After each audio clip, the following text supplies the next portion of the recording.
তো বিদেশ বাড়ি আয় সাইকেল মেরে কোনো যাওয়াটা তো মুশকিল হয়ে যায়, আটটা তাই না বহুত দূরা। তো আজকে আমার গ্যাসটা শেষ হয়েছে, তো সিলিন্ডারটা লিয়ে সাইকেল মেরে যেতে। আসসালামু আলাইকুম গাইস। তো আজকে শুক্রবারের দিন, শুক্রবারে রাত করে গ্যাসটা শেষ হয়েছে দৌড় মেরে। তো কি করি, রাত করে রাঁধছি না, সকালে হোটেল তো খাই আইরা পরে কামো গেছি গিয়া পরে গ্যাসটা লিয়ে জমা পড়ে আইরা আইলাম পেট্রোল পাম্প। কারণ পেট্রোল পাম্পও গ্যাস পাওয়া যায় সস্তায়, দোকানও পাওয়া যায় না, দোকানের দাম লাগে আবার। তো পেট্রোল পাম্প আয় করছি 500 550 দোকানও লাগে। সিলিন্ডারটা লিয়ে আয় করছি, বাদে চাচারে কইলাম যে চাচা সিলিন্ডার একটা দিন ছুড়ো মুড়ো, গরিব মানুষ এলাকায় করি।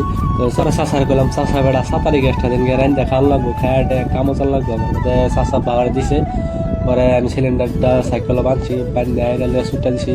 সুইটটা দিয়ে পরে ভাবলাম যে কি করা কইলাম হোটেলে আইয়া ওই বেটা কইলাম যে ভাই আমার একটা বিরিয়ানি পার্সেল করে দেওয়া হইলো আসামের।